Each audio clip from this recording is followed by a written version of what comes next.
The Doors formed in 1965 when the lead singer Jim Morrison and the guitarist Robbie Krieger discovered Jim's poetry was really good and they discovered that they could even turn it into music.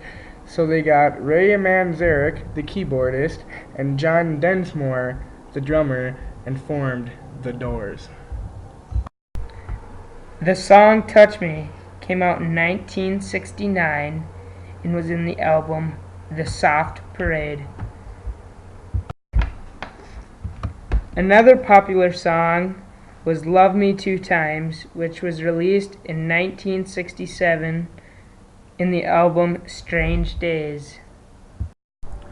The most popular song, and personally my favorite song, is Light My Fire, which was released in 1967 and was on the album The Doors.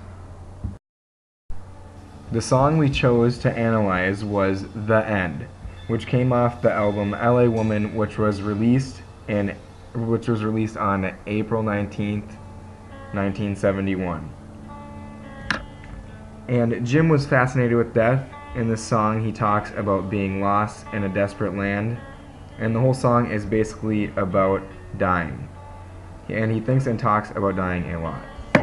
In the end of the song, he says, "The end of nights we tried to die. This is the end."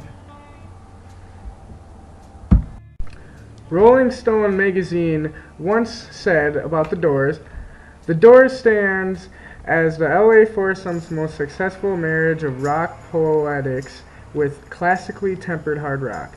A stoned, immaculate classic." The Doors were influenced by many singers such as Muddy Waters, John Coltrane, and Miles Davis. Some bands and singers influenced by The Doors were the Blue Oyster Cult, the Banshees, and Iggy Pop. One fascinating story about The Doors is Jim Morrison, who was heavily influenced by drugs, happened to actually die when he was 27 years old due to heart failure. He actually was tripping so hard once in the desert that he envisioned himself dying in a bathtub, and he always knew that he was going to find death in a bathtub, and he would always tell his wife this, and he was always excited to die, and when the day came, he ended up passing away in the bathtub, like he saw in his vision. And another interesting story is about Jim Morrison, and obviously we all know how much drugs he used, or maybe you don't, but needless to say, he was pretty much never sober.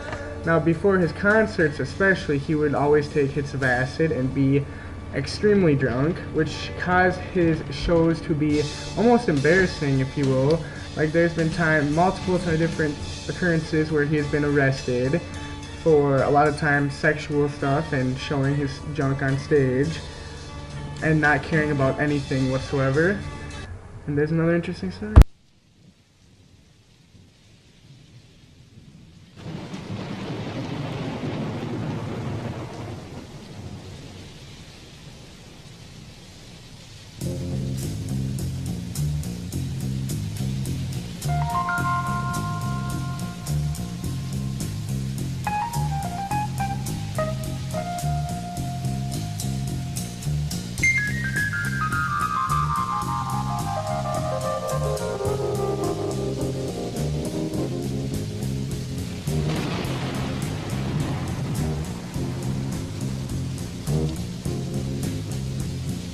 Riders on the storm, riders on the storm. Into this house we're born, into this world we're thrown.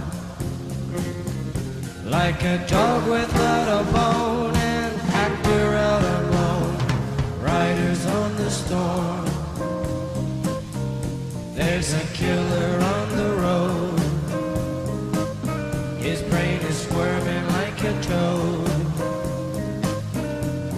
Take a long holiday, let your children play. If you give this man a ride,